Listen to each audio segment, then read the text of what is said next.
Around 10 minutes ago, as I was leaving for my afternoon walk, I saw a clip on Twitter or X or whatever the fuck it's called this week. A clip about the subject that just won't go away, gender ideology. So I'm completely freestyling this video, but I hope to demonstrate that for members of the TQ cult and their toxic bloody allies, nothing will ever be enough. Nothing the rest of society does to appease these people will satisfy them. And if you're watching this and you are trans, I wish you your best life, provided you don't insist the rest of society goes along with your delusion. Let's break down what transphobia is, because a lot of people seem to think that transphobia is just the idea of being afraid of trans people. A phobia can also be an aversion to something.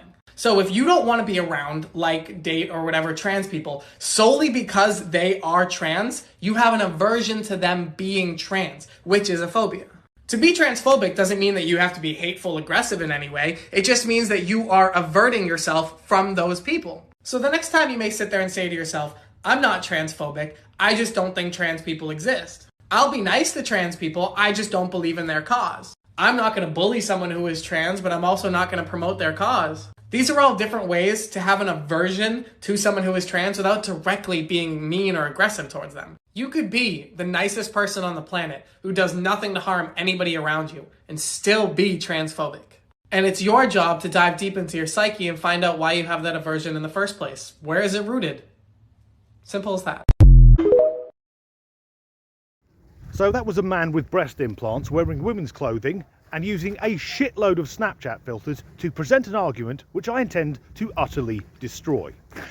First of all, notice the way that she is playing with words, because the trans community love to do that to get their point across. It's why they refer to women as cis women, because if they were just women, then trans women wouldn't be women, which of course scientifically they aren't.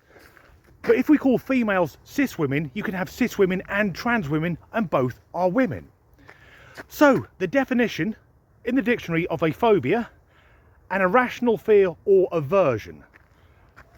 So the trans woman there is using the argument that it's an irrational fear or any type of aversion. I think there, he, she, they, it is fucking about with the way it's written. To me, it doesn't read an irrational fear or an aversion. It's an irrational fear or irrational aversion. So the argument appears to be that you can be a nice person doing nothing to harm or cause injury to or upset any members of the trans community, but somehow you're still being transphobic. And starting off by saying that if you won't date someone who's trans because you have an aversion to them being trans, that isn't transphobia. That's a preference. In fact, that's not a preference, that's something that's built in. I have to say, if I were a single man, the one thing I would insist in with any future female partner is that she doesn't have a dick.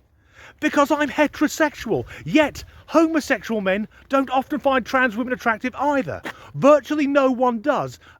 And even though they've done it to themselves, they still play the fucking victims. And if we take the point that doing nothing to trans people is fine, but saying they don't exist is also transphobic. Now, I'll go along with that, because trans people do exist.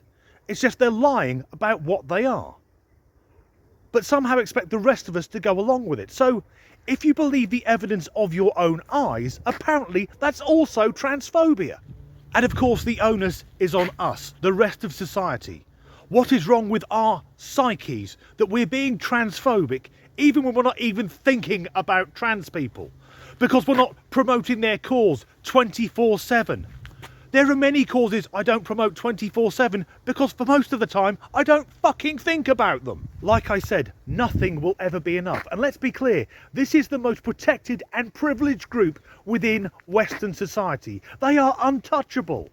If you use the wrong word online, you'll be done for hate speech. Earlier this year, a man posted a meme on Facebook and was arrested by the police here in the UK. Trans people can even openly groom children online. And in something completely unconnected, here's a picture of Jeffrey Marsh. Just to be clear, I did not say that Jeffrey Marsh grooms children. And also, it was never a problem. Trans people have existed forever. It only became a problem when two things occurred. Firstly, they started trying to push the ideology onto children. Children's minds are not developed. They're very vulnerable to wayward thinking, shall we say. And secondly, when the trans women decided they wanted to use the women's only spaces like changing rooms, demonstrating that many of them are sexual predators. What society does that trans woman want to see? I'm guessing it would consist of everyone who isn't actually transgender being a militant trans rights activist, walking down the street, waving the flag, pointing at teenage girls going, "Excuse me, young lady, you should get a double mastectomy, you're now a boy. Look, that little boy picked up a Barbie doll, put a dress on, you're now a girl. And whilst we're at it, let's beat the shit out of some actual women," because trans rights activists do that all the time, safe in the knowledge it's very unlikely they'll get arrested. Because they are so fucking privileged. As I said, it never used to be an issue. Many years ago, I had a mate who lived next door to a man who dressed as a woman. And it wasn't an issue, it was just, Kim's a tranny. And we left it there. It wasn't hurtful, it's just so we knew what we were talking about. Also, one of the strangest things I've ever seen was this delicate feminine flower wearing a black mini dress and heels, walking up a flight of steps with a wheelie bin on each shoulder. And whilst I'm talking about privilege, here's some more proof. This is a clip that was posted on Twitter a couple of hours ago from a high school in Oregon in the USA, in which we'll see a young man who identifies as female approach an actual female from behind.